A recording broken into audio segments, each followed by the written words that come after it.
Roz, Gold-Onwude, happy Monday. It is the first Monday after the WNBA Playoffs. We had a bunch of game ones yesterday, and I don't even know how to describe yesterday because like half the games were like blowouts, and then the other half kind of competitive, and then one was like a tight game. But I don't know if it was competitive. It was a little hard to watch. And then if you were on the East Coast, you had to wait till 10 p.m. to watch the Aces in the Storm, child. I did my best staying up. Yeah, it was. But look, at the end of the day, it's the playoffs, and we're always excited for that. Oh, we're thrilled. You know, and obviously the discourse on social is always fun to go along with it. So I like to watch with threads. Oh, yes. You're a threads person. I mean, I know a lot of people. I'm trying to get into it. I'm in Twitter too, or X.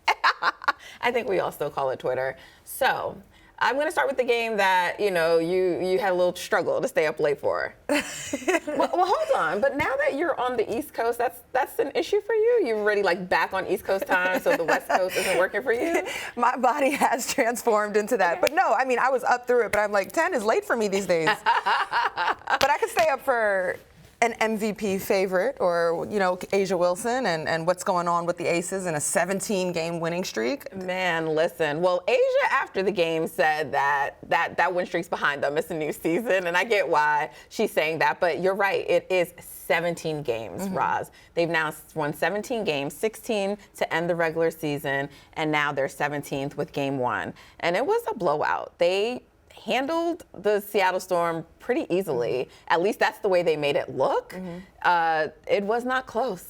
And I think I'm just really curious. Like, the Aces were amazing. A'ja Wilson almost had another 30-point game, 29 points for her. She looked great. But it wasn't just her. It was like a really, really good team win for the Aces. And, there's a few things I really want to know from you, so I can't wait to get your thoughts. But one of the things that I thought was really interesting that A'ja Wilson said in her postgame was now their defense has layers to it. Right? And so because it's layered, they're much better defensively. And that's what they were trying to get to, along with everything else they were doing to close out the postseason. So I'd love to know, when you were watching this game and looking at it, what was your takeaway, especially in light of the way the Storm lost that game? Well, first and foremost, I think one of the first things you said to me really stood out. So A'ja Wilson, Becky Hammon, both echoing post-game that it's not the 17-game win streak that they're most excited about. It's 9 games, the number 9 wins, and that they're one of 9 wins from the championship. And I think that's really important because in playoffs, you've got to repackage the message. And A'ja Wilson said 17 wins, that's a regular season thing. And I just feel like she always has the right message and leadership for her team, whether it's after a 53-point loss to the Lynx, and she's telling them, hey, did this embarrass you? This better have. Or now saying, forget this 17-game win streak, we need 9 wins. And, then to come to what you said about defense, their defense was really strong. And that was one of the places where they struggled all of this season, especially in the first half. Spurts of good defense, mostly bad. Inconsistencies. A'ja Wilson looked like a Defensive Player of the Year candidate with the blocks, but also how about Nalissa Smith and her energy and activity and how she helped defensively. But that was your back line that was waiting for, a guard that tried to get up there. So when she talks about layers, it's the guards keeping people in front, pressuring them, harrying people. It's crowds that you send over when people go baseline or towards the middle. It's scurrying out. There's a connectivity and a consistency defensively and rebounding-wise for this Aces team that they didn't have in the season. And I really give a lot of credit to Becky Hammon, because I think this was a very impressive adjustment job by her. She showed flexibility and adjustments, whether that was personnel decisions, bringing in Nalissa Smith, and I know that's also a GM role and this and that, but changing lineups, bringing, Jewel Lloyd off the bench, KB to a starter, empowering Dana Evans, having all of these different, even thinking strategically about having her players, how can we change the culture? And she started having them doing scouting reports themselves just to engage them. Yeah. So I think all of this turnaround is anchored by A'ja Wilson. It is a team effort too, and I think Becky Hammon deserves flowers for the way that she stayed flexible through the season. Yeah, for sure. And you talked about like having them do their own scouting report. Something else that Callie Finn from the Las Vegas Review-Journal reported is that like Becky went to like dinner with each of the players individually. Like she saw a different side of her coaching, like what players needed, she did. And she also gave them all like plants, and each plant had like individual messages. Like she showed like a different sort of side to her coaching this year to try to get this group to where they need to be. And you brought up a lot of players. You brought up Jewel Lloyd just now going to the bench. You brought up Dana Evans. You brought up like all these players, and you saw that on display. Like you got a real team effort from everyone. Jackie Young was great last night. Dana was great last night. Jackie's been really strong for most all the season. After Asia, she's their second most consistent player. Absolutely. I mean, look at her numbers. She had 18 points, 6 rebounds, 7 assists. She shot 67% from the field. Dana chipped in with 13 points off the bench. Jewel Lloyd also chipping in with 14 points off the bench. I'm sure that had to feel good for her against her former team in the Seattle Storm. And then you already mentioned Nalissa Smith, almost a double-double. And look at these percentages, 67%, 45%, 56%, 67%. Efficient, you know? I mean, to me, this is the most complete game I might have seen the Aces play all season. Yeah, and 2 of those names I'm counting as X factors on the season. You know, obviously, you could label it, is it a revenge moment, you know, for Jewel Lloyd playing well against her former team? Maybe. As athletes, people are constantly looking for edges and chips, absolutely. And, you know, Nalissa Smith seems really locked in with this, like, heightened expectation and playing alongside Asia. Sometimes when you're surrounded by excellence, you step up to that too. For sure. And so, like, I think she's in the right space for that.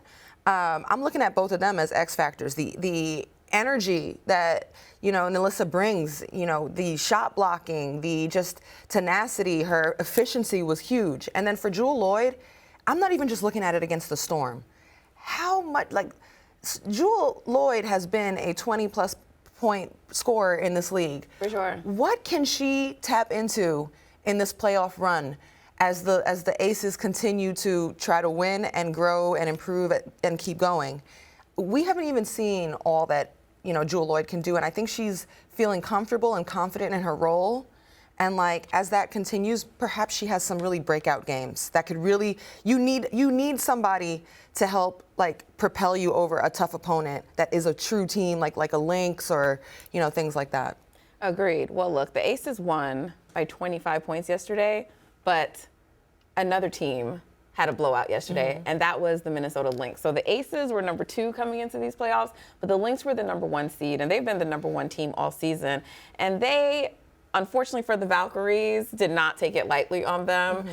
Beat the Valkyries to the tune of 29 points. It's their playoff debut. This whole great story for the Valkyries. First expansion team in their inaugural season to make the playoffs, and they draw the Minnesota Lynx and lost by 29 points. I felt so bad for the Valks, but this is the kind of message you want to send as the Minnesota Lynx when you come out with this kind of showing. I was just really impressed, and I'm just going to say, like, I know you have a lot to say to break down this game, but I was so impressed with Natisha Heidemann. Yeah. She showed why she is one of the 6th player candidates, one of the top 2 candidates.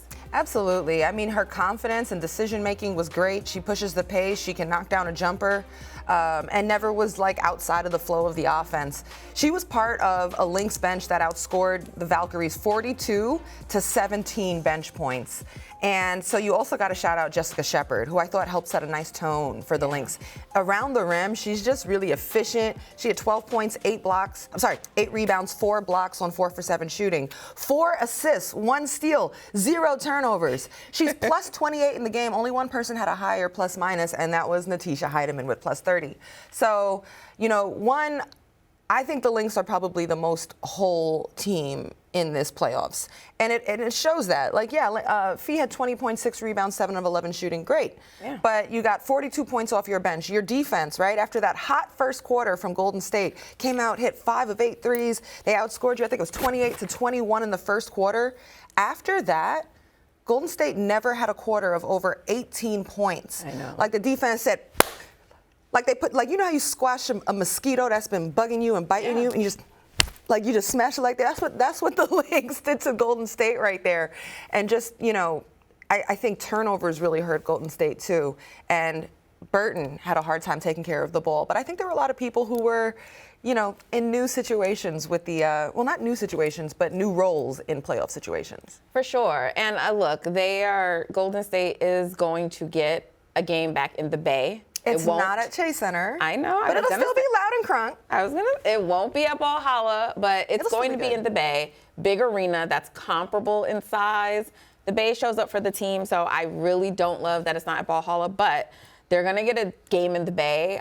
I don't know that they're going to win it. I would probably pick the Lynx to win it, but I think you'll get a better showing from them. I think we'll get a more competitive showing. They've played Minnesota in the year, and they've had more competitive games against them, so they have not beaten the Minnesota Lynx all season, but we'll see. But shout out to the Valkyries for making the playoffs. Like, that in itself is a huge accomplishment. And I know Natalie and the squad won't look at it like that. Yeah. But it's a huge accomplishment. That's a tough team. And Natalie Nakasa has said they can beat anyone. I think they should lean into their crowd. That is an absolute X factor for them. No, it's not at Chase Center, but I think that has helped them this season. Sometimes we just say that to be like, yeah, the crowd or whatever. This really helps this team. For sure.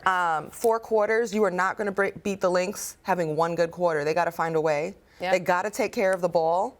And they have to try to rebound. They gave up 9 offensive rebounds as well. So I think that would be key for them to keeping it close. And if they can keep it close, they can, go for the jugular. Absolutely. Well, Roz, we're at that part where I do the overreactions to one game, right? And so the Lynx look like the Lynx we've seen all season. The Aces continue this hot streak into the postseason. They are the 1 and 2 seed. So they're on the opposite side of the brackets. If we're going to see these teams face off, it would be in the WNBA Finals. Are they on the collision course to meet up in the finals? I don't think that's a given at all. Okay. I think they are likely to advance out of the first round, but I think they have some serious contenders in, look, the Liberty are up 1 in their series against the Mercury. If they come out, the Lynx got to go through them, whether with Stewie or without. And I believe the Liberty have beaten the Lynx without Stewie. Yes. And then on the other side, I think the Dream would be a tough matchup for the Aces. And you don't believe so? Speak on it. The Dream haven't beaten the Aces all season. I think playoffs is a different matchup. And I like their size. I like their guard play. Okay. I like the way the guards are playing right now for the Dream. Would you pick the Dream in a series versus Aces? I think the Aces are really, really hot right now. And they're playing good defense, which matters to me. But I still think they're lacking in certain positions. Here's the thing. I feel like if we obviously the Dream have to also get past the Indiana Fever. Right. But if we get Aces versus Dream, that's like home court for the Aces all. Oh, and you were right, because remember when they were upset that they were cheering for Asia? It's so close to South Carolina. And Asia Wilson is the best player in that series. I always lean to the team that has the best player. I think Asia makes it very compelling to root for the Aces through this whole thing. She is the key to all of this. Yeah.